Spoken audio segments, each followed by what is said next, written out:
I like you, okay? At gusto ko ring mahalin ka. Not out of convenience or out of obligation. Please, don't think that I'm leaving you. Sobrang tanga ko naman yata kung papakawalan pa kita. Dear Amihan Stories presents Marrying the Haciendero for My Accidental Baby. Written by Eya. Halos magiba ang pinto sa marahas sa pagkatok ni Venice. Kyle, it's me! Hiyaw niya. Muli niyang kinontak ang numero nito sa pag-aakalang tulog pa ang nobyo. Kyle, sumagot ka please. I need you right now. Out of coverage ang linya nito. Akmang kakalubugin niyang muli ang pinto nang may magsalita sa likuran niya. Ineng, ikaw pala. Umalis ang boyfriend mo kanina madaling araw. Harurot nga ang motor mukhang nagmamadali. Si Manang nursing yun. Naka-duster at may hawak na walis ang gina. Caretaker ito ng apartment kung saan nagbo-board si Kyle. Saan naman yung pupunta? Bulong niya sa sarili. Ang kwento sa akin ni Jobelyn, maghahanap siya ng bagong rerenta dito. Nag-post na ngayon sa Facebook baka lilipat lang ang boyfriend mo. Tukoy ni Manang sa may-ari ng lugar. Imposible, Manang. Sadyang adventurous si Kyle, kung kaya mahilig iyong mag-road trip tuwing madaling araw. Pero sinisiguro nitong magmensahe sa kanya bagay na wala ng umagang yon. May sasabihin ka ba sa kanya? Malay mo bumalik ulit dito. Kapag nakita ko, ipaparating ko na lang. Suwestyon ni Mana. Maring napalunok si Venice. Tila bumaligtad ang sikmura niya sa kaba. Huwag na Manang, salamat. Uuwi na po ako. Halos ang hinigang paang sumakay siya sa kotse. Babe, where are you? I need to talk to you. Please message me back agad. Pahabol niya pang text sa nobyo.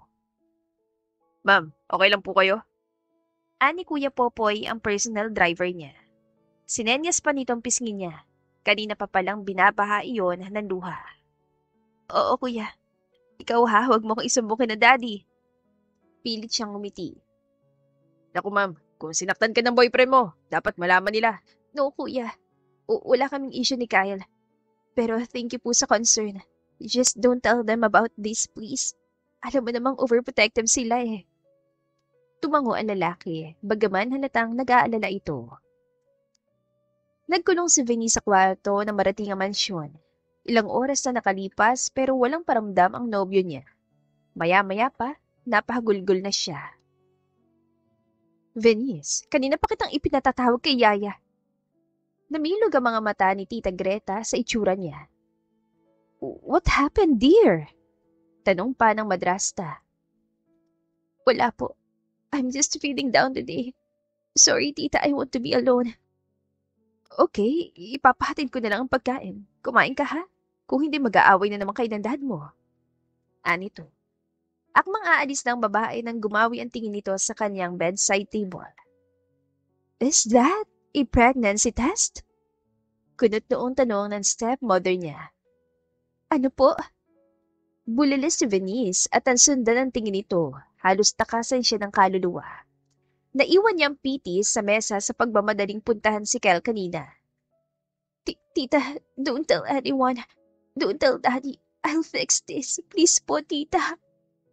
Hikbi niya sa kanapaluhod sa harap nito. Sinara agad ni Tita Greta ang pinto at dinaluhan siya. Venice, buntis ka ba? Bulong nito. Ilang segundo bago niya nagawan tumango. Oh my gosh, Venice! Where is your boyfriend? Did you tell him already? Parang talim na tumagos sa kanyang dibdib ang mga sinabi nito at tanging iyak ang naitugon niya. I don't know what to do. Pailing-iling niyang hagulgol. Tutulungan kita. Nandito kami. Magagalit ang daddy mo pero imposibleng matitiis ka niya. Does your boyfriend know about this? I went to his apartment po. Wala si Kyle. Hinihintay ko pa replyan yung text at calls ko.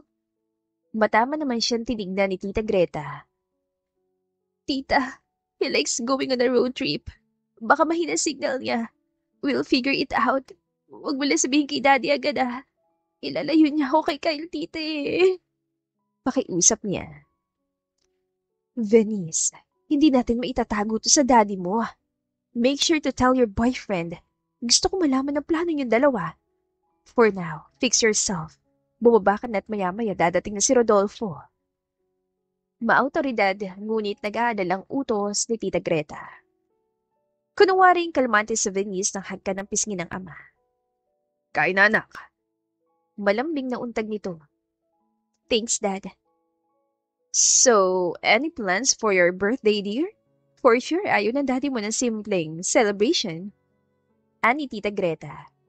Nagkatinginan sila at alam niyang pareho silang tensyonado sa mga oras na yon. Magsabi ka lang, anak. I will give you anything you want. Segunda ng daddy niya. You can go on a trip with your friends, even abroad, right, hon? Of course, basta kilala ko mga kaibigan mo yon. I still can't believe you're growing up so fast. Reklamo ng ama. I'm 23 na, Dad. Kung normal na sitwasyon yon, kanina pang tumawa si Venice. Wala pa namang boyfriend ang dalaga ko. Dagdag pa nito, mariin siya lumunog. Sikretong relasyon nila ni Kyle. Tanging ang Tita Greta niya nakaalam nang mahuli silang nagde-date sa mall noon. Wala, Dad. Pilit siyang umiti. Good. You're too young for relationships. Besides, madrigal ka, anak. Have someone of your level. Hindi yung kung sino-sino lang. Pangaral nito, nagasgas na sa kanyang pandinig. Nilagok niya ang baso ng tubig sa sobrang panunuyo na lalamunan. How's your finals pala? Kunwaring sabat ni Tita Greta. I survived. Maayos naman pong grades ko. Wala sa sariling tugon ni Venice. Huling pagkakataon ang binigay ng ama. Katunayan, irregular student siya at noon lang nagawang mag-ayos sa pag-aaral. All the more why you deserve a good vacation. Mag-relax ka na maigi. Madugunan lahat next year since graduating ka na. Anang madrasta. Halos ayaw tanggapin ang sikmura niyang pagkain. Nanghihina siya nagpaalam nang hindi niya kayanin ang kaba sa kanyang dibdib. Tuliro si Venice sa mga sumunod na araw. Hanggang lumipas ang ilang linggo, walang Kyle na nagparamdam sa kanya. What now, Venice? You should tell your dad. Udyok ng Tita Greta. No, I don't want to. I don't know. Tita, I should leave. Lalayas ako. I'd embarrass him. I'd embarrass our family. Umiiyak na Anya. Nakahanda na mga bagahe niya. Hinatak niya yun pababa sa hagdan. Mamayang hapon pa uuwi ang Daddy Rodolfo niya galing sa business meeting nito, kaya may pagkakataon pa siyang umalis. Venice, listen to me. I can't let you leave. Gusto kong sa'yo ito manggaling. Aminin mo sa daddy mo. Pero kung aalis ka at babaliwalain mo daddy mo sa pag-aalala, I'm sorry but I will tell him about this. Tita, please understand. No, I've been patient with you. Kahit alam ko mag-aaway kami ng daddy mo, pinagtakpan kita. Hindi ka galing sa akin pero anak ang turing ko sa'yo. And I'm so disappointed that you broke my trust in you. Kung ako dismayado na, paano pa si Rodolfo? You have no idea how hard it is to raise a child, Venice. Hindi lang sarili mong ilalagay mo sa alanganin, pati na rin yung bata. Saan ka pupunta kung iniwan ka na ng boyfriend mo? Ginit na sambit nito. Boyfriend? Han, ang aga mo yata. Kumusta meeting mo? Ano sinabi mo, Greta? And what's with all this baggage? Sa halip ay tanong ng kanyang ama. Inilapag nito ang dalang suitcase sa sofa. Kudot nung inayos nito ang kurbatang suot. Speak of Venice or I will. Banta ng madrasta niya. Parang gripong bukas ang mata niyang puno ng luha. I'm sorry. I'm sorry, Dad.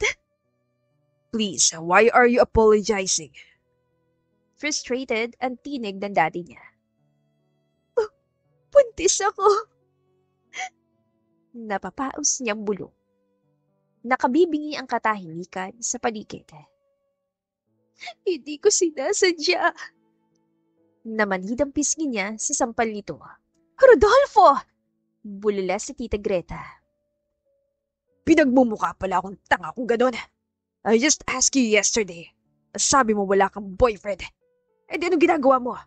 You're sleeping around? At ngayon buntis ka ng walang ama. Ganun ba? How dare you embarrass me? Inalug-alug ng daddy niyang kanyang balikat. Rodolfo, nasasaktan ng bata! Awat ni Tita Greta. Bata! Don't make me laugh, Greta. May alam ka ba tungkol dito? My boyfriend si Venice. She's not sleeping around. Hindi siya ganun. So, you knew? Nanggagaliting bulyaw ng daddy niya dito. What else can I do? I'm trying to respect her privacy. Rodolfo, kaya nga siya hesitant na magsabi because you're always reacting violently. Don't instruct me on how to parent my daughter, Greta. Right. Stepmother nga lang pala ako. Sarkastikong anito. That's not my point, for Pete's sake. Please stop. Haalis na lang po ako. Sabad ni Venice sa dalawa. Huwag mo akong drama-dramahan, Venice. You don't even know how to live on your own. Kung aalisan kita ng privileges, baka sa lansangan ka pulutin. Iharap mo sa akin yung gago na kadisgrasya sa'yo. I don't know, Dad. Iniwanan niya ako. Hikbi niya. Dahilan para mas bumakas ang disgusto sa mukha ng kanyang ama. Nakakahiya ka. Anong sasabihin ng mga tao tungkol sa akin? Na may anak akong disgrasyada? Doon ka sa kwarto mo. Don't you dare go out in public. Don't you dare embarrass me, Venice. Kung sino-sinong kaibigan ni Kyle ang tinawagan niya, hindi rin sila legal sa pamilya ng nobyo. Ang pangako ng lalaki, ipakilala siya nito sa first anniversary nila. 2 buwan na lang sana. Hindi kaya nag-ghost na siya nito? Tita, nandyan pa ba si Dad? Pupuntahan ko ulit si Kyle. Aniya na marinig ang pagbukas ng pinto ng kanyang silid. Stop it, Venice. I shouldn't have tolerated you. Ayusin mo sa sarili mo. Bibisita tayo mamayang gabi. Your dad wants you to meet him as well. Yun lang at nilak ulit ang badrasta ang pinto. Bisita? Kunot noong bulalas niya sa sarili. Sa takot na mapagalitan ay sumunod siya sa utos ng ama. Kinagabihan, siniguro muna ni Tita Greta na maayos ang itsura niya bago siya palabasin. Bisita ni Dad.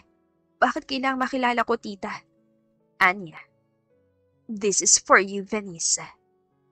Makahulugan sagot ito. At nang makarating sa sala ay takantaka siya sa presensya ng isang maimpluwensya na lalaki doon. Anong ginagawa dito ni Diego Rosales? Anya sa likod ng isip. Si Diego Rosales ang may-ari ng malawak na dragon fruit farm sa dulo ng probinsya ng Lucena. Minsan na niya itong nakadaupang palad nang mag-interview sa isang subject sa kurso niyang business management. Siya si Venice, ang unika iha ko, Diego. Pakilala sa kanya ng ama sa lalaki. Nice to see you again, sir. Anya naman sabay lahad ng kamay dito.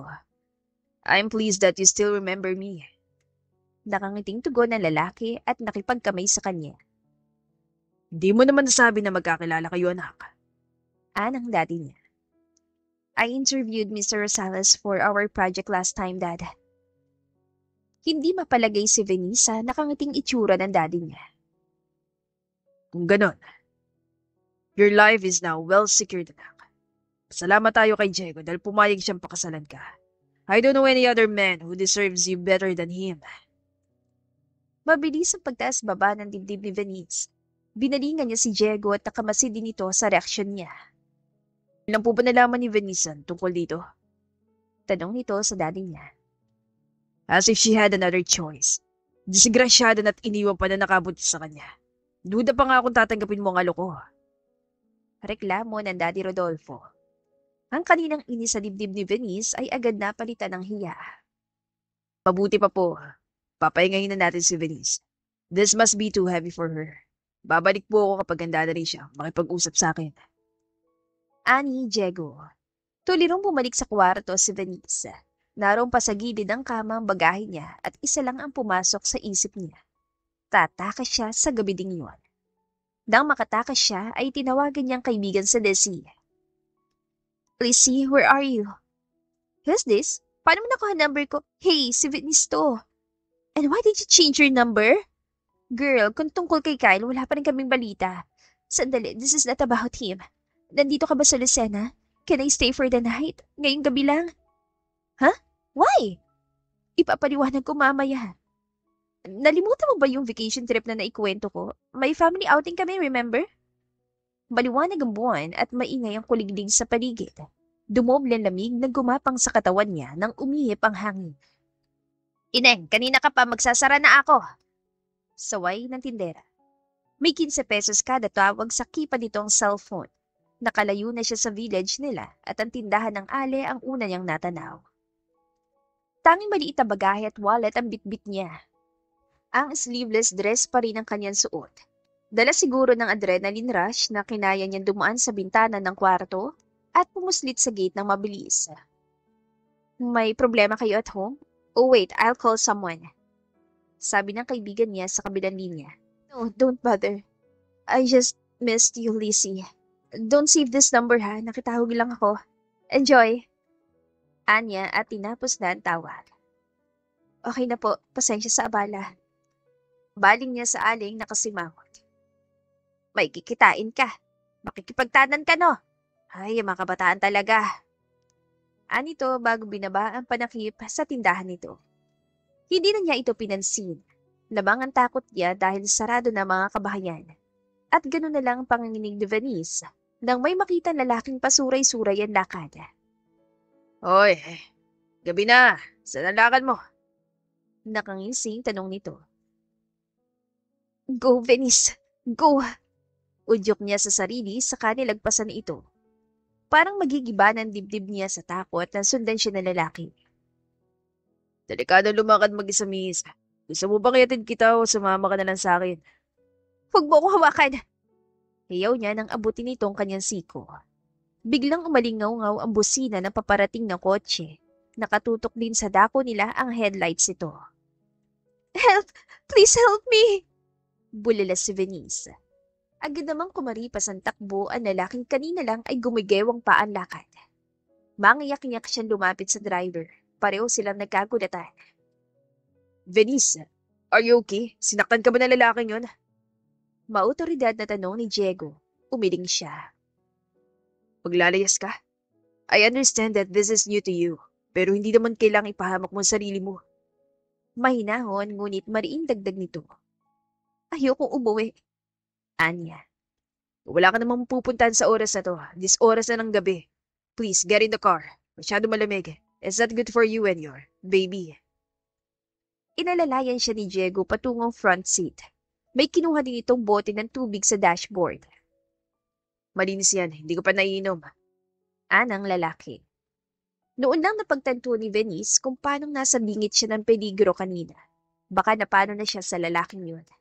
Tumatambol pa rin ang dibdib niya sa takot. Lasing na rin si Sir Rodolfo kanina bago ako umalis. Sigurado nagpapahinga na rin sila ni Ma'am Greta. Ani Diego habang minamaniobra at sasakyan pabalik sa mansyon. Alam mong buntis ako. Sa halip ay sagot niya. Yes, your father told me. So bakit mo ako pakakasalan?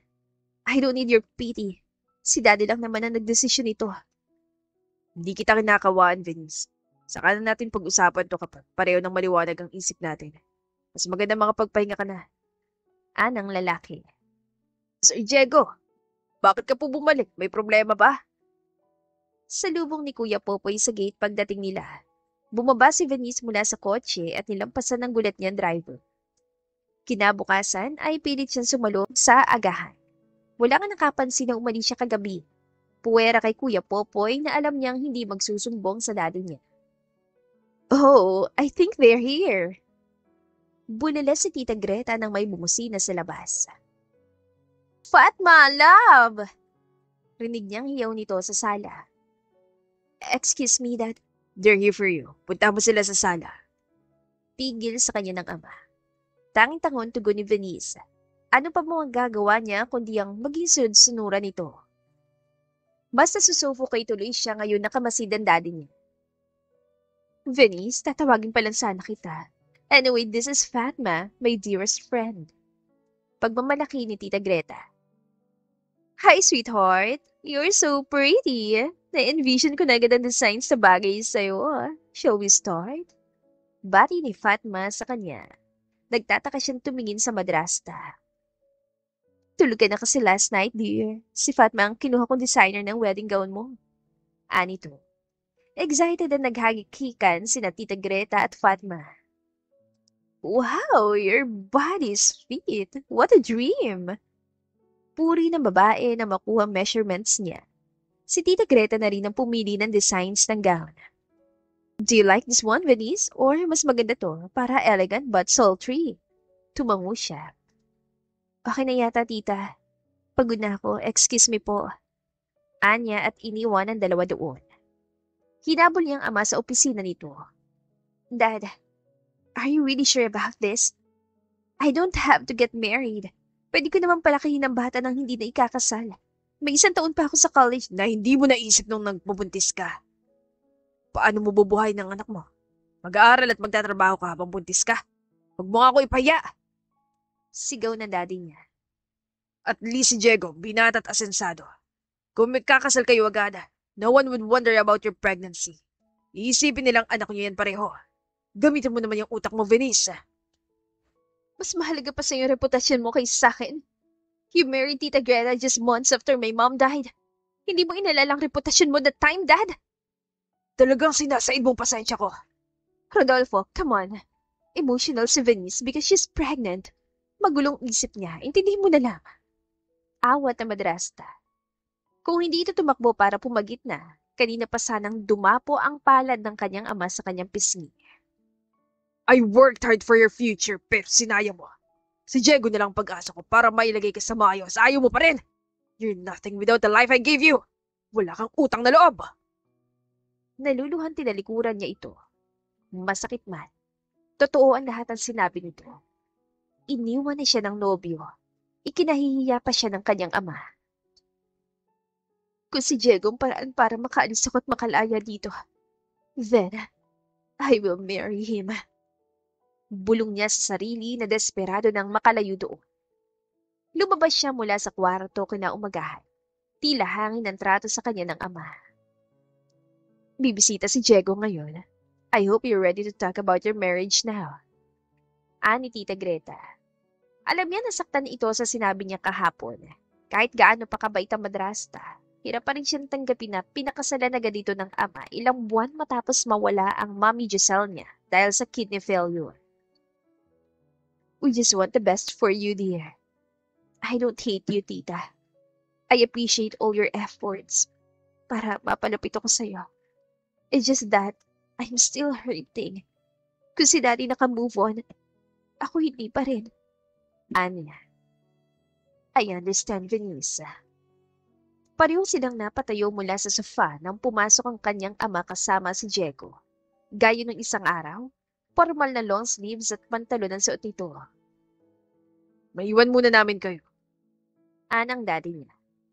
You better be good, Venice. Wala nang ibang lalaking tatanggap sa'yo. Bulong pa nito. Rodolfo, halika na. Mahinang saway dito ni Tita Greta. Nagkatinginan sila ni Diego. Maring napalunok si Venice sa sobrang hiya. Maupo ka. Alok niya sa lalaki. Maliwanag ng isip ko ngayon. Pwede na nating pag-usapan ng kasal. Sabi mo, hindi mo kinakawaan. I'm curious about your reason. Panimulan. I want to settle down. I'm pushing 30, and you don't have to worry about finances. I'm financially stable, Venice. Kaya kitang alagaan. Kayo ng anak mo. Derechahang paliwanag ni Diego. That's not my point. Madali naman sa'yo maghanap ng ibang babae at magkaroon ng sariling anak. Why would you agree with marrying me? May tapid ng ngiti sa labi ng lalaki. Hindi ba pwedeng ikaw ang babaeng nahanap ko? Kumunot ang noon niya. Ikakasal na tayo, Diego. Hindi mo na kailangang mambola. Nakangiwing aniya. Dahilan para lumawak ang ngiti nito. You can still change your mind. This is your freedom that we're talking about. Kung nape-pressure ka kay daddy o kung ano man ang pinag-usapan ninyo, please choose your freedom over this. Pag-joke niya pa. Napabuntong hininga si Diego. Sigurado ako, Venice. It's not like anyone can force me if I don't want this in the first place. Di ako harap sa'yo kung magbabago lang palang isip ko. May lalaki pa pala na gaya nito ang mentalidad. Sadyang hindi kumbinsido si Venice. Nung nag-set ako ng Appointment para sa interview video namin sa asyenda mo. Kilala mo na ba ako noon? Wala namang ibang madrigal dito sa Lucena bukod sa pamilya ninyo. Siya naman ngayon ang huminga ng malalim. Hindi ko maintindihan kung bakit hindi ka nahihiya. Reklamo niya. Bakit ba ako mahihiya, Venice? Walang himik na pinagmasdan niya si Diego. Kung tutuusin, napakaswerte na niya. Bukod sa matangkad, matipuno at guwapo ay responsable at disente ito na laki. Magpapakasal ka lang naman sa babaeng na anak ka na ng iba. Nasasaktang ani niya. Maging siya nahiya sa sarili nang manggaling iyon sa sariling bibig. At kapag kasal na tayo, hindi mo lang ako basta asawa. Magiging tatay na rin ako. Ano nakakahiya doon? I just think that a man like you deserves a better woman. Pag-amin niya. But a woman like you deserves a better man too. I can be a better man for you, Venice. Napatitig siya sa lalaki. I'll try to be a good wife. Hindi ako magiging pabigat sa'yo. What do you mean? Gusto mo nang matuloy ang kasal? Nangingiting tanong ni Diego. Bagaman hindi makapaniwala ay bukal sa puson tumango si Venice. Gusto ko, Diego. Anya. Tanging malalapit na kaanak at business partners ang imbitado sa kasal. Suot ni Venice ang wedding gown na disenyo ni Fatma. Kumikinang ang diamond sequin sa tela. Tila pinalilitaw lalo ang kinis ng balat niya. You are so pretty. Puri ni Tita Greta. I can't believe I'm getting married now. Anya. At sa lalaking, hindi ko pa ganong kakilala. Anya sa isip, ngunit hindi na isa na tinig yun. Isang oras na lang, magiging ganap na isa na siyang Rosales. Hindi niya alam kung tanggap siya ng pamilya ni Diego, lalo na't nasa California mga yon at hindi makakauwi. You're young, Vanessa. People your age make a lot of mistakes. Ang mahalaga, may privilege kang makapagsimula ulit. Lucky you, Diego's a big catch. Anang madrasta. Inayos Tita Greta ang laylayan ng gown sa loob ng bridal car. Si Kuya Popoy ang maghahatid sa kanya sa simbahan. Best wishes, dear. Mangiyak-ngiyak na bulalas pa ng madrasta saka sinara ang pinto. Sa huling pagkakataon, may parte ng puso niya nagtatanong pa rin. Kuya Popoy, nagagawi ka ba sa street ng dating apartment ni Kyle? May narinig ka bang balita tungkol sa kanya? Ani Vanessa. Nako, wala po ma'am. Pasensya na rin po sa sasabihin ko. Sana huwag din niyo nang hanapin ang taong yun. Natatakot nga akong masasante kapag nalaman ni Sir Rodolfo na hindi ko kayo sinusumbong sa kanya eh. Respeto na lang din po sa mapapangasawa ninyo. Pasensya na po. Paliwanag ng driver. Napahiya siya tumango dito. Nang makarating sa simbahan ay natanaw niya nakaabang sa dulo si Diego. Panatag na ang loob ko dahil mabuting lalaking makakatuluyan mo. Anang kanyang ama sa kanyang tabi. Hindi ako papayag na masira ang buhay mo, anak. Always remember that I want nothing but the best for you. Dugtong pa nito habang naglalakad sila palapit sa altar. Nadaanan pa niya si Tita Greta na naluluhan na kamasid sa kanila. At nang tila ipasa siya ng ama kay Diego ay tuluyan na niyang tinanggap ang magiging buhay kasama ang lalaki. Kinabukasan, tulad ng nakagawian, tatanawin muna ni Diego malawak na asyenda mula sa veranda. Ang pinagkaiba lang, unang umaga iyon nakasama niya si Venice sa kanyang mansyon. Good morning, sir. Nakahanda na po ang almusal. Gigisingin ko na rin po ba si Ma'am Venice? Salubong ni Mang Dory pagdating niya sa sala. Hayaan niyo na po muna. Siguradong pagod pa siya mula kagabi. Anya. Automatikong umisi ang gina. Ilang oras din kami nagtagal sa reception, manang. Depensa niya. Wala naman po akong ibang iniisip. Kung meron naman, normal iyon sa mag-asawa. Natatawan sagot ni Mana. Napailing si Diego. Hindi alam kung matatawa din o mahihiya. Siya kasi nagpresintan lumipat muna sa guest room para hindi mailang si Venice. Sasaglit lang po ako kay Mang Nestor. Pakitawag na lang po ako kapag gising na si Venice. Pagbabago niya ng usapan. Abay, ayaw niyo po ba muna mag-almusal? Mamaya na po, sabay na kami. Nakangiti niyang tugon. Nagtungo siya sa kubo ni Mang Nestor. Kaping barako tayo, sir. Pampaganda ng araw. Salubong ni Mang Nestor. Magkapatid ito at si Manang Dory. Kunan mo nga ng tasa si Sir Jackson. Wag na po, salamat. Sa bahay na lang. Oo nga, Chong. Mukhang maganda naman na ang gising ni Sir eh. Ani Jackson. Kung hindi pa kinantyawan, hindi mamamalaya ni Diego na kanina pa siya nakangiti. Psst, loko ka talaga. Pagpasensya mo na po tong pamangkin ko. Ano po nga atin, Sir? Mara siyang natawa. Okay lang po. Sa Makalawa po pala, may training sa munisipyo ng mga bagong harvester equipment. Pwede po kayo mag-register doon para habang wala pa yung equipment natin, makapaganda na po kayo kung paano. Pangudyok niya. Umugong sa hindi kalayuan ng truck. Palabas iyon sa gate sa kayang ide-deliver ng mga pinya. Saka i-advance ko rin po ang sahod ninyo. May kasama ng bonus. Anya pa. You know, inspired si Sir. Kantyaw ni Jackson na agad siniko ni Mang Nestor. Ewan niya ba, parang biglang nagkadireksyon lahat ng ginagawa niya. Binati niya pa ang mga trabahador na sumilong para magkape. Sakto naman dumating si Manang Dory kasama ng ilang kasambahay dalang agahan. Gising na po si Ma'am Venice, sir. Anang gina. Mabilis pa sa alas 4 na magpaalam siya. Nagunahan ang kaba at excitement sa dibdib niya nang mabungaran si Venice sa sala. Hi, good morning. I hope you had a good sleep. Bati ni Diego. Tila sumayo ang kulot na buhok ng babae nang tumango ito.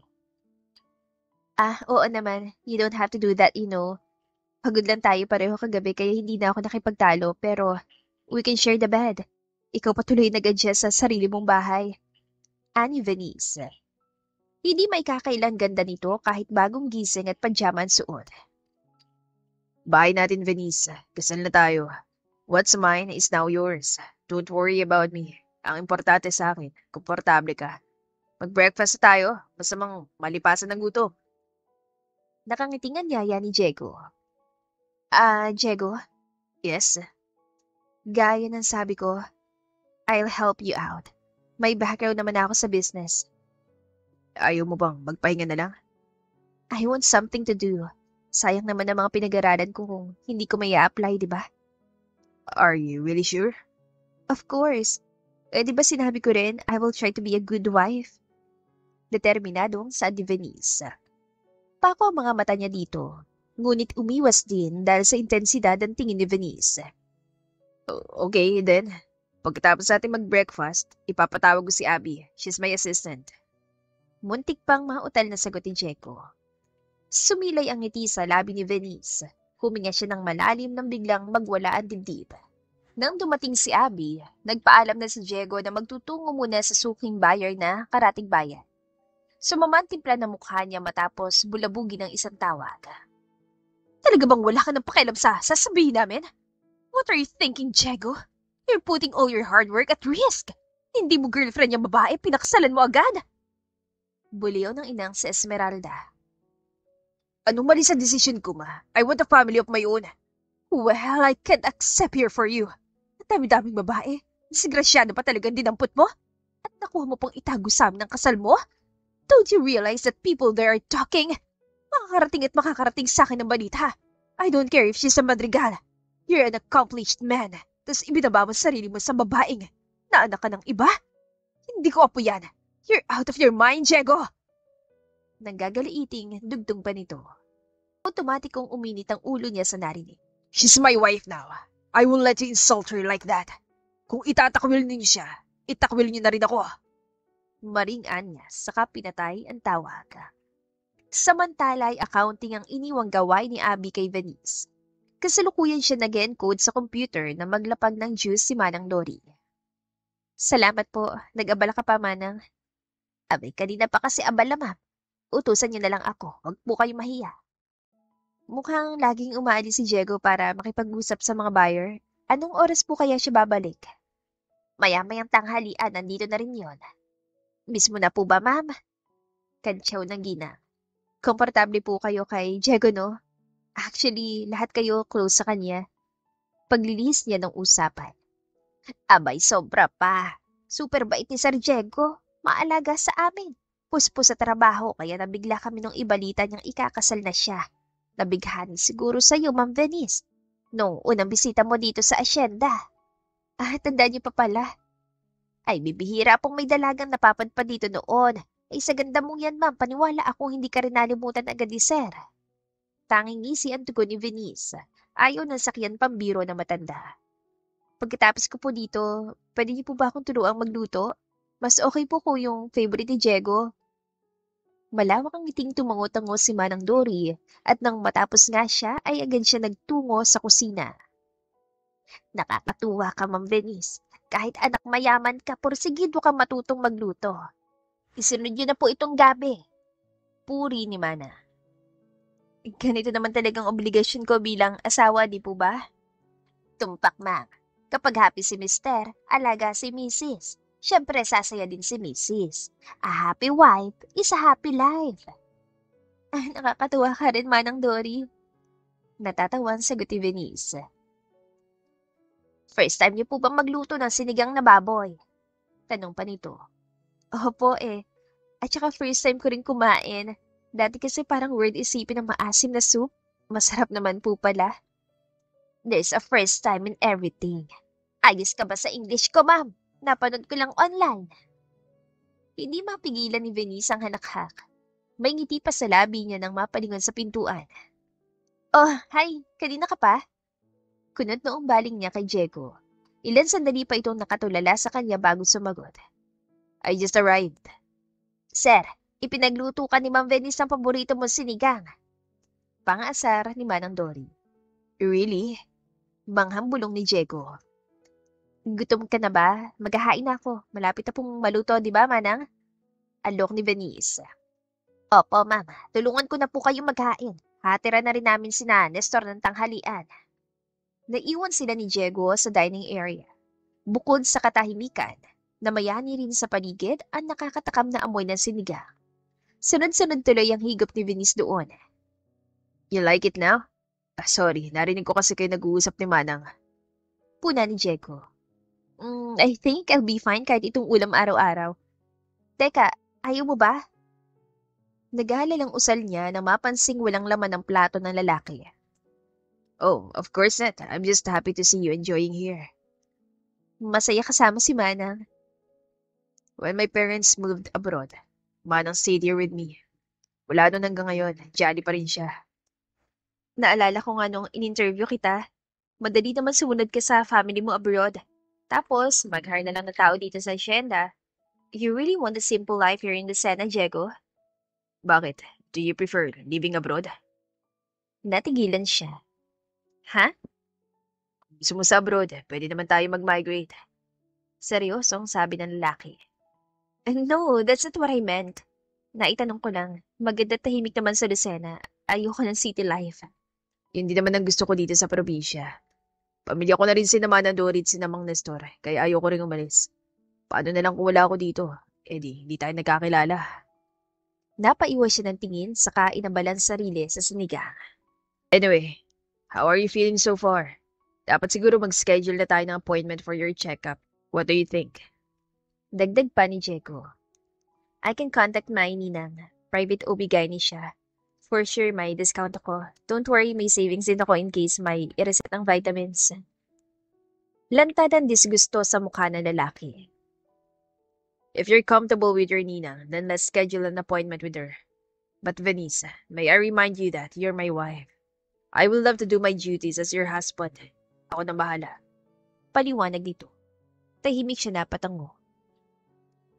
Ano ba nakita mo sa akin, Diego? Nasabi na lang ni Venice sa sarili. Hiwalay pa rin sila ng kwarto. Kahit legal naman ang pagsasama nila, ramdam niyang respeto ni Diego sa kanyang personal space. He's too gentle on me. Anya habang nakatanaw sa kisame. Dapat tulog na siya sa oras na yon, ngunit ginugulo siya ng isip. Sa huli, kinuha niya ang cellphone para silipin ang messages. Girl, please reply. Is it true? Wala na kayo ni Kyle? Nagpakasal kayo ni Diego Rosales? How? Mensahe ni Lizzie. I missed you, dear. I'm on call away if you need anything. Galing naman kay Tita Greta. Hindi na tinignan ni Venice ang iba. Wala rin naman siyang balak mag-reply. Sa halip, ang ninang Jubel ang kinontak niya para sa appointment sa darating na linggo. Kinaumagahan, Sabay ulit sila nag-almusal ni Jeko. Nagpaalam ang lalaki na may dadaluhang conference habang siya naman ay abala ulit sa pag-encode ng financial operations ng asyenda. Ma'am, inutusan po ako ni Sir Diego na bumili ng prutas. Hindi po ako sigurado kung anong favorite mo pero ang sabi ni Sir, basta raw maasim. Kaya itindalandan at manggang hilaw ang pinili ko. Bunga di man ang Dory galing sa pamilihan. Bagamat nagulat, noon lang din napagtanto ni Venice na natatakam nga siya sa maasim gaya ng sinigang kahapon. Napansin niya pala. Kaya siguro pinagmamasdan ako ni Diego nung kumakain kami. Bulong niya. Ano po yun, ma'am? Wala po. Favorite fruits ko rin po yan. Salamat, manang. Kung may request ka pa, ma'am, tawagin mo lang po ako. Maglilinis lang po ako sa labas. Paalam ng Gina. Ni hindi naisip ni Venice na kaya siyang pangitiin ng dalandan at manggang hilaw. Nang magtanghali, ay nagpaturo ulit siya kay Manang Dory na magluto. Paborito rin pala ni Diego ang adobong manok na may nilagang itlog. Tulungan na kita magbalat, manang. Ihahalo na po ba ito agad? Ani Venice. Kapag luto ng adobo, parang toppings po ito, ma'am. Dahan-dahan, ma'am Venice, mainit. Kumunot ang noon niya ng malanghap ang bagong lagang itlog. Bakit, ma'am? Baka napaso ka na. Ako na lang po ang tatapos niyan. Anang matanda. Napangiwi siya ng kumulo ang sikmura niya. Biglang napakabig si Venice kay Manang Dory matapos manlabo ang kanyang paningin. Ma'am, may problema po ba? Nag-aalalang bulalas ni Mana. Medyo nahihilo lang po ako. Bulong niya. Ay naku, magpahinga ka na, ma'am. Ihatid na kita sa kwarto. Lucy, ikaw na nga muna dito sa kusina. Utos pa nito sa ibabang kasambahay. Inalalayan siya ni Manang hanggang sa maihiga siya sa kama. Kukuha ako ng maligamgam na tubig, ma'am. Naalimpungatan si Venice sa ingay sa labas ng kwarto. Lagpas 12:00 na. Ilang minuto pa na siyang umidlip. Tumawag na sana kayo ng Dr. Manang. Hindi niyo rin ako sinabihan agad. Boses siyon ni Diego. Bakas ang frustration sa tono, pero malumanay pa rin kung magsalita. Sir, pasensya po talaga. Akala ko napagod lang si ma'am. Tatawag ako ng doktor. Anang lalaki. Natigilan ng dalawa sa pag-uusap nang buksan niya ang pinto. Venice, you shouldn't have stood up yet. Bulala si Diego sabay dali-daling hinawakan ng kanyang braso. I'm fine. Walang kasalanan si Mana. I insisted, okay? Gusto kong magluto ulit ang paborito mo. Please don't be mad. Pakiusap niya. I'm not mad. I'm just worried. Dahilan nito. Sorry po, Mana. Ayos lang po ako. Baling niya naman sa matanda. Are you sure? Saba ni Diego. Yeah. Can we talk inside? Bumuntong hininga si Diego, saka kinausap si Manang na iwan sila doon. Ngumiti siya kay Manang Dory bago bumalik sa kwarto. Umupo si Venice sa kama habang dumiretso sa katapat na sofa lalaki. Please, I indulge in your idea to work for me because I respect what you want. But you really don't have to. Ayoko mapagod ka. Tignan mo nangyari. Paano kung wala si Manang sa tabi mo kanina? Diego, I'm fine. It must be the eggs. Medyo sensitive ng pangamoy ko. I haven't had any morning sickness though. Kanina lang talaga sumama ang pakiramdam ko nung nagbabalat kami ng boiled eggs. Paliwanag niya. Tinitigan siya ng lalaki. Bakas pa rin ang pag-aalala. I just want to cook for you. Dugtong niya pa. Bagay na tila nagpakalma sa ekspresyon ni Diego. I appreciate that, okay? Pero wag mong pagurin ang sarili mo. Nag-reply na ba Ninang Jabel mo? If she couldn't accommodate you, we can try other doctors. I-check ko mamaya. I'm sorry. For what? Galing ka pa sa conference. Pagod ka rin. Dumadagdag pa ako. Kahit nandun ako, I'm still thinking about you here. Mahinang sabi ni Diego. Maring napalunok si Venice. Kailangan mo na mag-lunch. Pagbabago nito ng usapan. Sasabay na ako sa isa dining. I'm okay, believe me. Ayoko magkulong dito. Wala itong nagawa kundi ang pumayag. And thank you for the fruits. I love them. Pahabol niya pansaad sa lalaki. Gumuhit ang ngiti sa labi nito. Sinunod ni Venice ang bili ni Diego na magpahinga siya sa kwarto. Kahit siya ay natakot din para sa sarili. Para bang noon lang tuluyang rumihistro sa isip niya na may buhay sa kanyang sinapupunan. Nang maghapunan, pinilit niya na kumain kahit wala siyang gana. Mag-iisang oras na nakatulala si Venice sa kisame ng kwarto, ngunit hindi pa siya dinadalaw ng antok. Venice, gising ka pa ba? Tanong ni Diego mula sa labas sa kamahinang kumatok. Bumalikwas siya at pinagbuksan ng lalaki. Diego, bulalas niya. I just want to see that you're okay. I'm okay. Sagot ni Venice. Natahimik si Diego. Umiwas pa ito ng tingin bago bumaling ulit sa kanya. Medyo namumula din ang tainga nito. Bakit mukha siya nahihiya? Bulang niya sa sarili.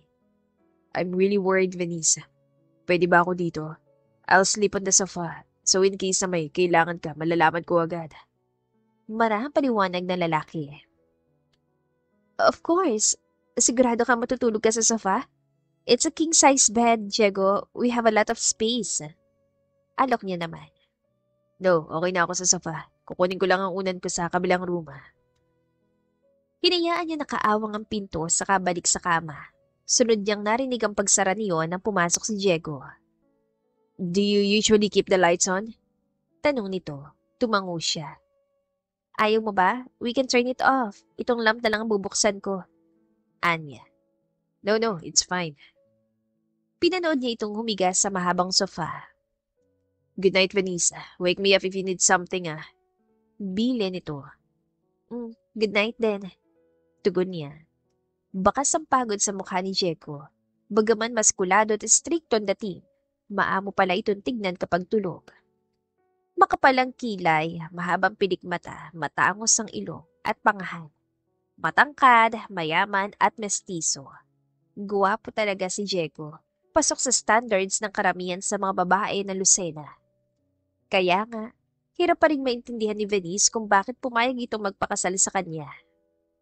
Hey. Tila na alimpungat ang ani Diego. Namilog ang mga mata ni Venice nang mahuli siya nitong nakatitig dito. Are you okay? May kailangan ka ba, Venice? Tanong pa ng lalaki. Umiling siya. Medyo kinakabahan lang ako sa check-up bukas. Rason niya. Remember, kasama mo ako. Besides, I'm sure you'll be fine. I really don't know how to thank you enough. Natawa si Diego. Lagpas sa daliri ko kung ilang beses ka nagpasalamat. Come on, you don't have to. I'll thank you countless times, Diego. You saved me. Ang totoo, pride na lang meron ako. I don't have any idea what to do with my life. And you saved me from every bad decisions I made. Sorry, hindi ko alam kung bakit emotional ako ngayong gabi. Naluluhang Anya. Tuwid siya napaupo sa kama nang bumangon si Diego, saka umupo sa paanan. Pwede kang umiyak sa akin, Venice. I don't judge you. No one's judging you here. Lalo tuloy siya napaluha sa marahan nitong boses. Kukuha ako ng tubig sa kusina. Anang lalaki. Akmang aalis sa ito ng pigilan niya. Saglit siya yumakap kay Diego, saka mabilis ding humiwalay sa lalaki. Bagaman may gulat sa mga mata, matamis naman ang ngiti sa labi ni Diego. Hindi ito nakapagsalita. Sa halip, inayos ang nagulo niyang buhok, saka pinunasan ng kanyang pisngi. Kinabukasan, eksaktong 8:00 nang makarating sila sa private clinic ng ninang Jobel niya. Taliwas sa pangamba ni Venice, tanging tungkol sa kalusugan niya tinanong nito. So far, I don't experience any morning sickness, doktora. Anya dito. It's normal, Iha. Misconception na marami na kapag buntis, may morning sickness agad. Ano pang ibang nararanasan mo bukod doon? I think madalas akong mag-crave ng maasim. And she fainted too, doktora. Tila sumbong ni Diego. Nagkatinginan sila ng lalaki. Magkatapat ang upuan nila sa harap ng desk ng doktora. Nahilo lang ng konti. I told you it must be the eggs. Sensitive po ang pangamoy ko ngayon. Paliwanag niya agad. How did that happen? Pagod ka ba lately? Maayos ba ang tulog mo?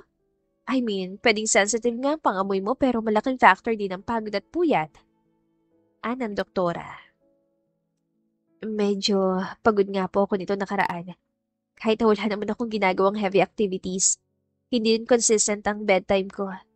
Pag-amin niya, bagay na nagpakunutan noon ni Jeko. You have to be strict with your lifestyle now. Balanced diet and sleep plus a good exercise, Venice. Take these vitamins as well. I remember you as stubborn and outgoing. Iba ng situation, Iha. Anito. Noong nabubuhay pang mami niya, lagi siyang binibisita ni Ninang Jabel. For sure, babantayan ka naman na maigi ni Jeko. Pang-asar pa nito. Nagpakuha pa siya ng ultrasound sa kanyang schedule ang sunod niyang appointment. Kumukhang kamukha mong mami mo, Venice. I'm sorry, hindi ako nakatan sa wedding mo. I was out of town that time. I understand po, Anya. Hindi niya rin naman napansin na wala ito lalo't stress siya nung mga oras na yon. Good catch, Iha. That was a shotgun wedding, ha? Hulaan ko, natuwa pandaan mo dahil si Diego Rosales ang nabinggwit mo. Bulong pa nito. Ngumiti na lang si Venice. Wala talagang malay ang paligid sa totoong dahilan ng kasal. Ang tingin ng mga ito, isang mala fairy tale na love story ang meron sila. Thank you, Ninang. Thank you, Dr. Miranda. Ani Diego. Sure. Ingat kayo. Paalam nito.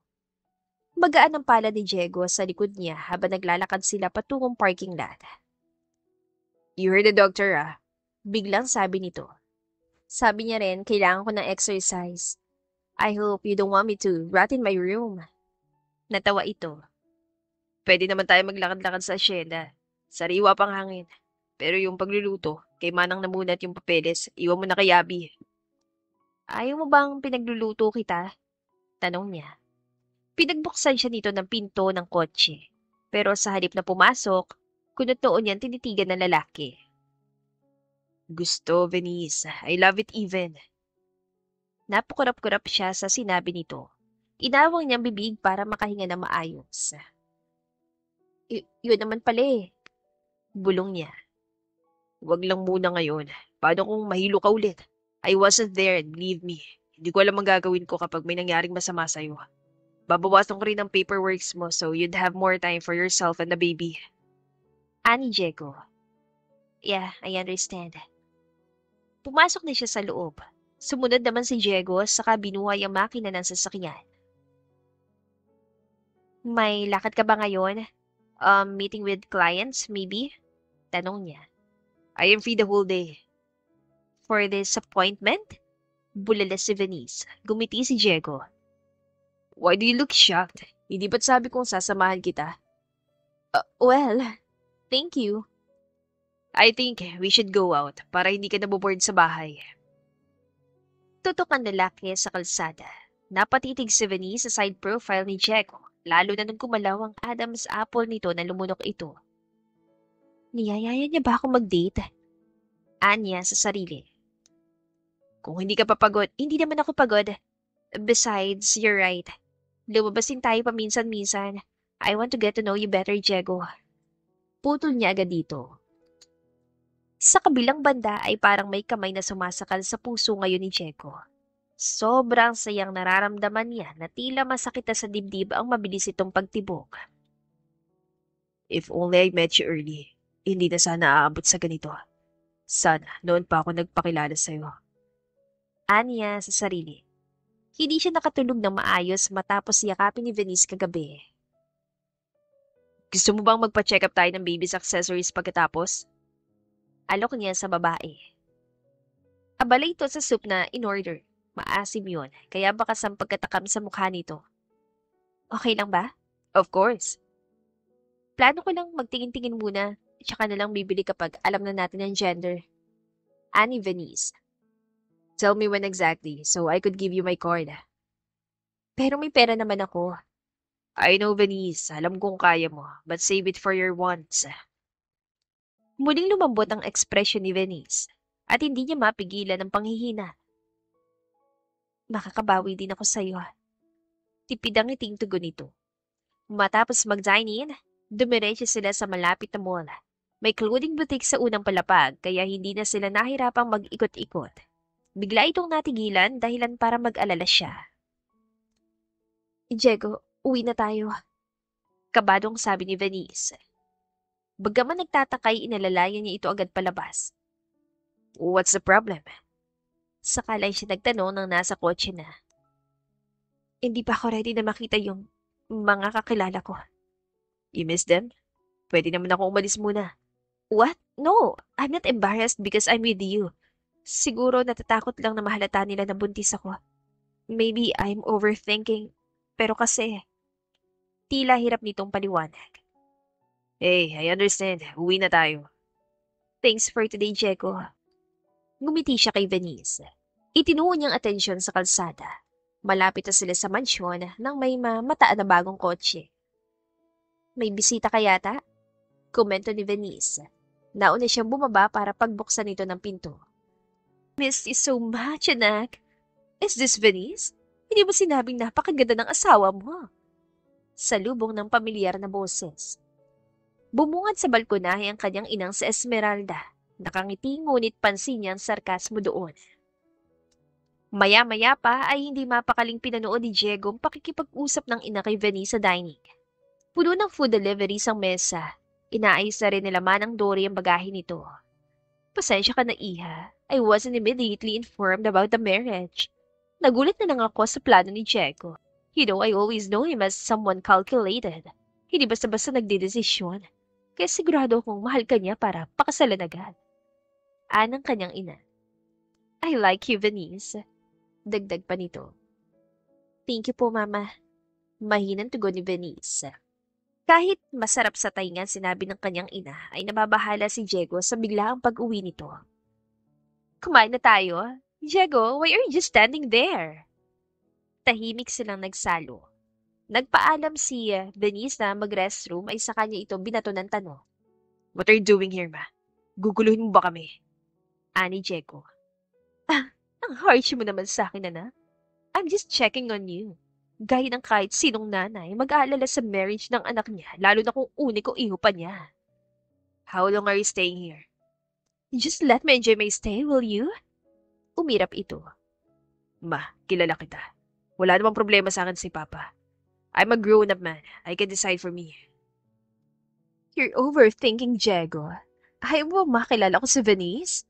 Fine, I judge her. I was unfair. Kaya nga gusto ko makasama kayo to give her a chance. Anong chance, ma? Hindi mo kailangang bigyan siya ng chance. Bilang tinuloy niya ang pagkain ng bumalik si Venice sa hapag. Nakangiting kinausap ng kanyang ina ang asawa niya. Kinahapunan, nakahinga siya ng maluwag matapos umalis ang mama niya para bisitahin ang mga amiga nito. Diego, I insist we share the bed. Baka kung ano sabihin ni mama kapag nakita niyang natutulog ka sa sofa. Nag-aalala ang sabi ni Venice. I'm afraid she'd get disappointed. Bulong pa ng babae. Huwag ka ma-pressure kay Mama Venice. Bukod doon, dapat naman talagang magkatabi tayo, di ba? I'm comfortable with you, Diego. You have nothing to worry about. Anito. May kung ano nagpakalma sa dibdib niya na marinig yun. Para nga siyang mahihilo sa saya sa sinabi nito. Okay, I'm glad to know that. Nakangiting Anya. Kanina pa may ngiti sa labi niya. Habang nagpapahinga si Venice sa kwarto, kinontak niya si Abby para sa pag-file ng taxes. Bili niya rin sa assistant na bawasan ang paperwork ng asawa niya. Just don't tell my wife, okay? If she notices, magdahilan ka na lang. Anya. Magaling po si Ma'am Venice, sir. Ako nga po minsan ang kinokorek niya. Of course, my wife is great, pero hindi siya pwedeng mapagod. I know I can count on you for that. Thank you, Abby. Yun lang at tinapos na niya ang maikling instruction. Kagat ni Diego ang labi para supilin ang ngiti. Para kasing may kumikiliti sa sulok ng dibdib niya tuwing tatawaging asawa si Venice. Matagal na siyang may paghanga sa babae. Unang beses na nakita ni Diego si Venice sa birthday party ng father-in-law niya. Kilalang istrikto si Mr. Madrigal kaya pinangunahan siya ng takot na hingi ng kamay nito. Matagal niya nang sanang niligawan ng babae kung hindi lang siya duwat, kaya lang huli na.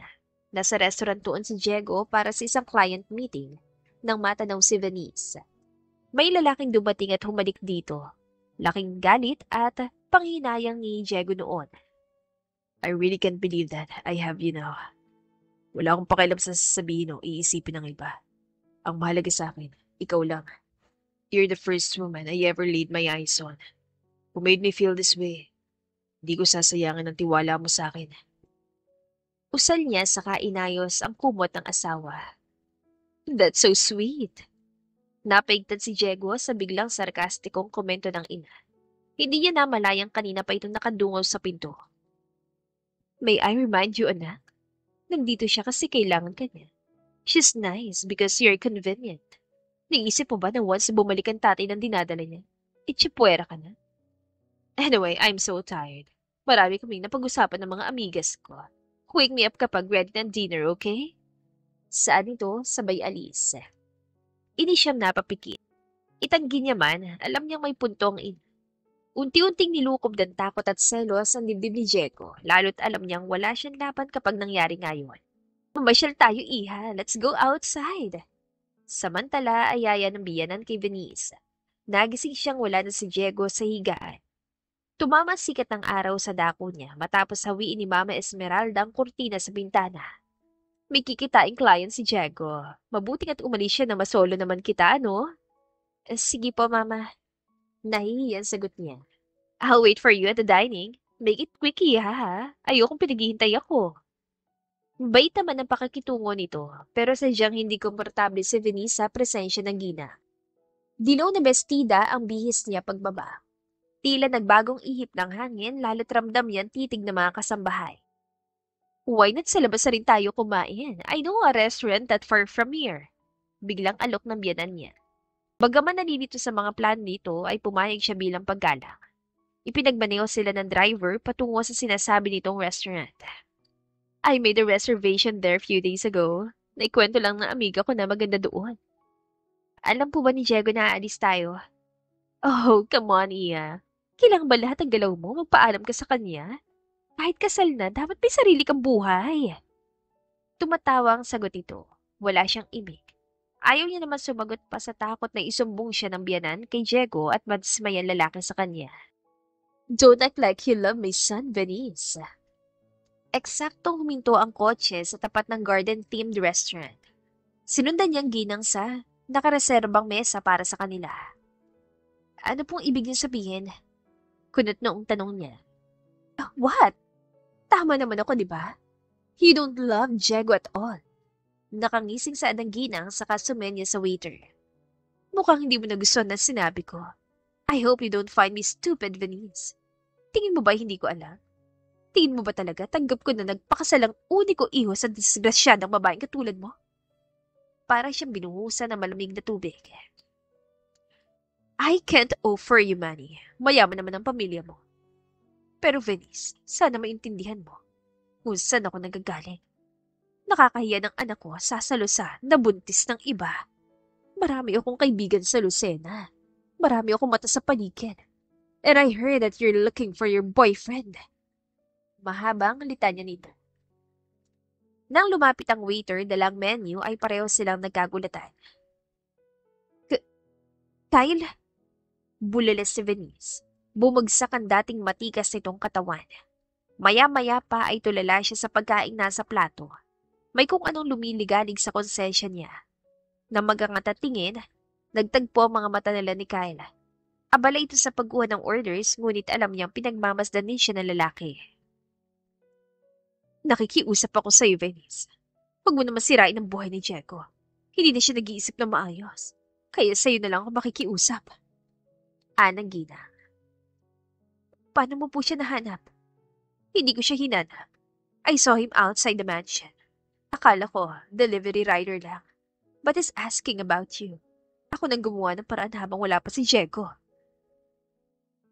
Kilala ni Diego si Kyle? Gulat niyang bulalas. Venice, my God. Anong akala mo sa mga nasa paligid mo, mga hindi nag-iisip? Of course, Diego knows. That's why I'm doing this because he's out of his mind. Malay ko ba kung ano nakita sa'yo ni Diego? There are lots of women who are prettier and more successful than you. No offense meant, iha. Hinawakan ng ginang ang mga kamay niya. Please, iwan mo si Diego. Paano batang ipinagbubuntis mo? You should give that a child a complete family, Venice. Pwede po bang umuwi na tayo? Sa halip ay sagot niya. Fine. But you now know where to find him. Ana ang ginang. Gulantang ang isip niya sa puntong yun. Nasa parking lot na sila nang may humatak sa kanyang braso. Venice, mag-usap tayo. Si Kyle yun. Kung dati ay pulis tanong ang laman ng utak ni Venice, naging blanco ngayong kaharap ito. Marami akong gustong ipaliwanag. Pero hindi rin tayo makakapag-usap na maayos dito. Meet me tomorrow morning. Sa park. I'm sorry. I miss you so much, it hurts. Bulong na lalaki. Wala sa sariling tumango si Venice. Alam niya nagmamasid ang ginang sa kotse. Marahan siyang kumala sa pagkakahawak ni Kyle saka pumasok sa passenger seat. I'm counting on you, Iha. Hindi pa huli ang sa iyo ng boyfriend mo. I assure you, makakahanap pa ng iba si Diego. Paalala pa ng biyanan na maupo siya sa tabi nito. Kahit puso niya ay nalilito, may parating pumapayag, may parte ding tumututol, pero gusto niya ng kasagutan. Isa pa, karapatan din ni Kyle na malaman ng tungkol sa anak nila. Pero paano si Diego? Tahimik na ani Venice sa sarili. Dumoble ang kaba niya na makitang nakaabang si Diego sa mansyon pagbalik nila. Nasabi ni Manang na lumabas kami. I just treated her to a nice restaurant. You know, girls' time. Paliwanag agad ni biyanan niya. Nilingon pa siya nito bago pumanik sa loob. I hope you enjoyed it. I'm glad you're going out now. Baling na lalaki sa kanya. Hindi makatingin ng diretso sa Venice. Oo naman, kumain ka na? Anya. Yeah, I brought you fruits by the way. I'll try to finish this meeting as quick as possible para wala akong ibang appointment para sa check-up natin kay Dr. Miranda this week. Aalis ka? Ani Venice na mapansing wala sa parking ground ng kotse nito. I have an urgent appointment with the equipment suppliers. Kailangan kong pumunta on-site sa Makati. Siguro bukas pa ako uwi. You'll be fine here, right? Oo naman. I have to go. Take care, Venice. Kung may kailangan ka, nandiyan sina Manang, pati si Mama, or call me, okay? Ilan saglit pang tumagal ang titig nito bago umambang maglalakad. Diego, pigil niya. Tumingkayad siya sa kakinintala ng halik ang pisngi nito. Drive safely. Bilin ni Venice. Matamis ang iting iginawad ng lalaki at agad na gumaan ang kanyang dibdib. Gabi na, hindi pa siya makatulog.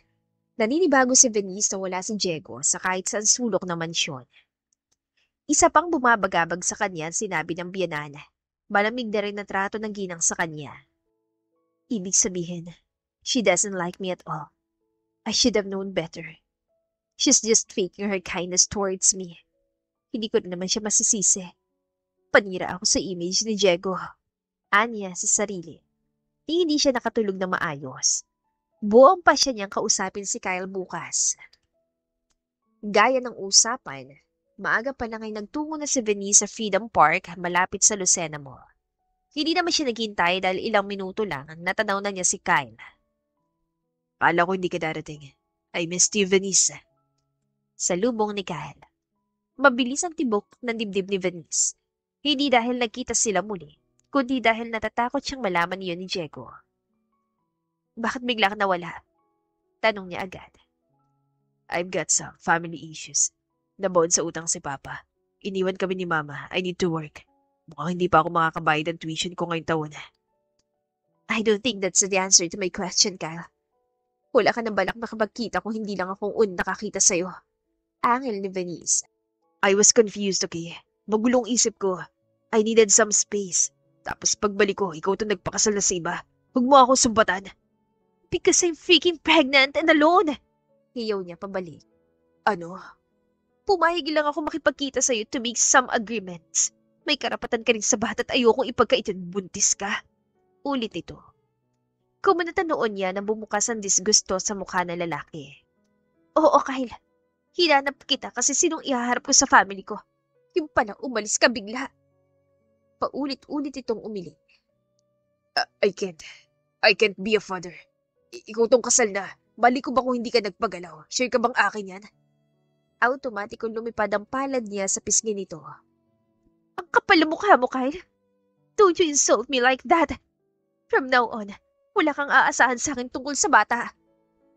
Huwag ko ring malalamang umaaligid ka sa residence namin. Ang tanga ko para isiping may karapatan ka pa sa anak ko. Nanggagaliiting bulyaw ni Venice. Ibig sabihin, tatakbuhan lang din pala ng lalaki ang responsibilidad nito sa kanya kung sakaling hindi ito umalis. Dali-dali siya bumalik sa kotse at umuwi sa mansyon. Hindi pa man tuluyang naikakalman sarili ay sinalubong na agad siya ng biyenan. Nakipagkita ka sa kanya, tama? What now? Aalis ka na? Are you going with him or something? Anang ginang. Hindi po. Wala akong balak na sumama sa kanya. Kunot noon sagot ni Venice. Ano?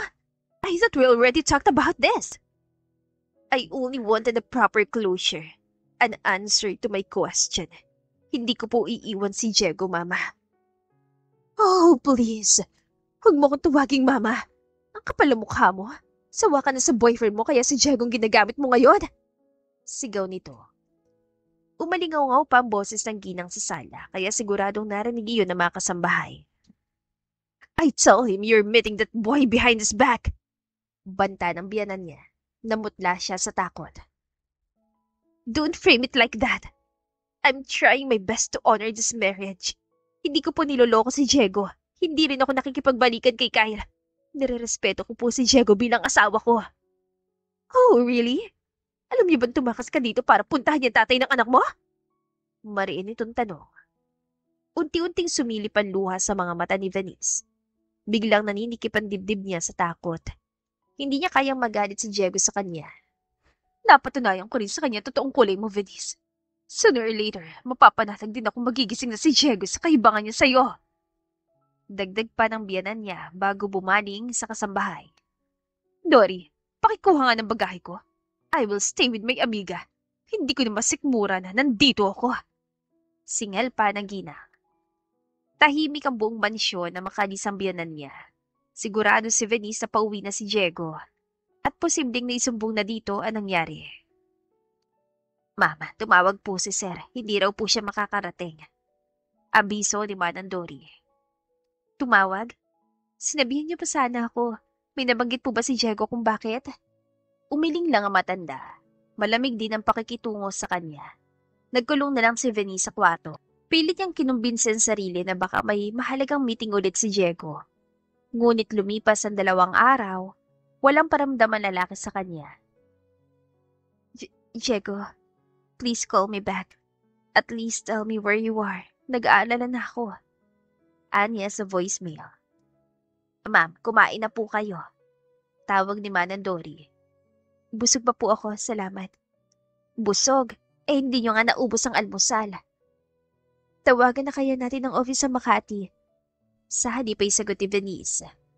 Alma ka po, ma'am. Hindi ka naman matitiis si Sir Diego. Makahulugang tugon nito. Sandaling natigilan si Venice sa maulinigan ng papasok na kotse.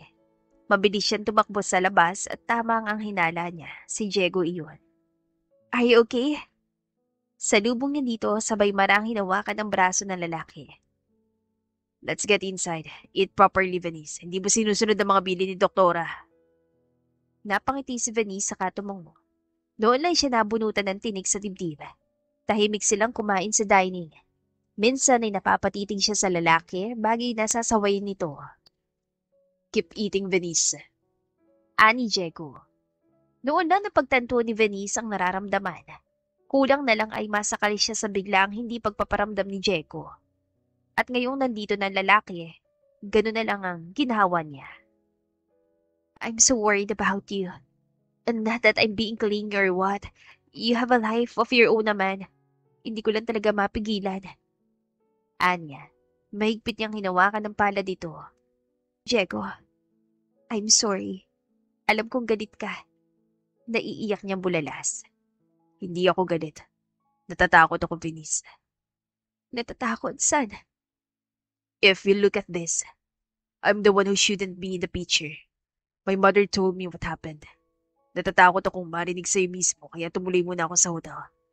Natatakot akong nagbago ng isip mo. Natatakot akong iwan mo ko. Mahinang sabi ni Diego.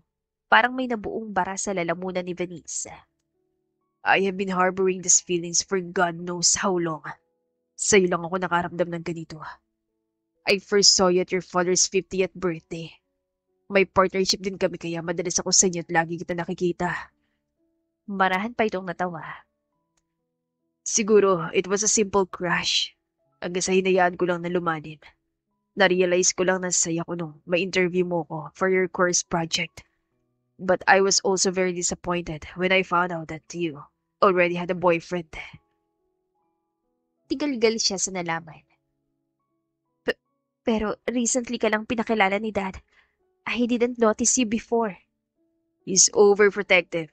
I know other men who ask Mr. Madrigal to at least take you out for dinner. Hindi siya pumayag. Kaya naduwag din ako. So, ngayong buntis ako at ikaw ang inalok ni Dad. Pumayag ka? Isn't that unfair? Tuluyang naluha si Venice. You see, Venice, it's a wish granted. Tanggap ko na kung ano man ang desisyon mo. You can leave me anytime. Nakuha pa nitong ngumiti bagaman may bahid ng sakit sa mga mata nito. Bakit ba iniisip niyong aalis ako? Aaminin ko. I married you to save my reputation. Kahit mataas ang pride ko, alam ko mahihirapan ako mag-isa. I was waiting for Kyle, yes. Pero para masagot lang ang tanong ko para sa closure. I tried my best to honor this marriage. To honor you as my husband. Humihikbi niya sagot. You're not leaving? Paglilinaw pa ni Diego. Of course not. Hindi ko alam po ano sinabi ni Mama sa'yo. Nakipagkita lang ako kay Kyle para klaruhin ang kung ano sabi noon. Hindi sumagi sa isip ko na iwan kay Diego. Tumayo ang lalaki at lumapit para punasan ang luha niya. What do you mean by that? Nagkatitigan sila. Saka umusbong ang kakaibang kabog sa dibdib ni Venice. Hindi siya mapakali sa intensidad ng tingin nito. I like you, okay? Bulong ni Venice. At gusto ko ring mahalin ka. Not out of convenience or out of obligation. Please don't think that I'm leaving you. Sobrang tanga ko naman yata kung papakawalan pa kita. Dagdag niya pa. Unti-unting sumilip ang ngiti ng lalaki. Biglang napasingap si Venice nang dumamping ang halik nito sa labi niya. I'm sorry, I can't help myself. I'm sorry, I get carried away. Tila napapaos itong sa bagay na ikinatawa ni Venice. Siya na mismong muling humalik kay Diego. Lipas ang ilang buwan, malusog na babae ang ipinanganak ni Venice. What's her name? Nanghihina niya pantanong kay Diego. Let's name her Evangeline. Evangeline Rosales. Anang lalaki at walang patid ang ngiti nito habang karga ang bata. Thank you for everything. Ani Venice. Come on, when will you stop thanking me? I will do anything for you because I love you. And I love you more. Anya. Hindi na rin siya nagabalang itago sa ibang sitwasyon niya. Nang binyagan ng anak, si Lizzie na matalik na kaibigan ang kinuha niyang ninang. Samantalang mga kaibigan naman ni Diego nagsilbing ninong. Naroon din ang Daddy Rodolfo at Tita Greta niya. Kahit pa hanggang sa puntong yon, hindi na nagparamdam si Mama Esmeralda o kahit sino sa relatives ni Diego. Ayaw niya nang magtanim ng bigat ang loob. Ang importante, tanggap siya ni Diego at mahal na mahal sila ni Evangeline. Panibagong simula iyon bilang pamilya, lalo na sa relasyon nilang dalawa. Balang araw, alam niyang matatanggap din siya ng mga kamag-anak nito. At hindi naman yun nagtagal dahil pagkalipas ng 5 taon ay nasundan si Evangeline. Lalaki naging anak nila ni Diego at sa pagdating nito ay tila naghilom ang mga sugat ng kahapon. Ang biological father naman ni Evangeline ay hindi na nagparamdam pa. Bagay na sana ay hindi na nito gawin dahil masayang-masaya na sila sa piling ni Diego. Hindi man naging normal ang simula nila ay napakaganda naman ang kinalabasan niyon. Diego brought out the best in her. She didn't want to believe in destiny. Pero mukhang iyon talaga nagdala sa kanila sa piling ng isa't isa. The end. Kung nagustuhan ninyo ang aming istorya, ay huwag kalimutan na mag-like at subscribe. Mag-iingat po tayong lahat. To God be the highest glory. Hanggang sa muli. Paalam!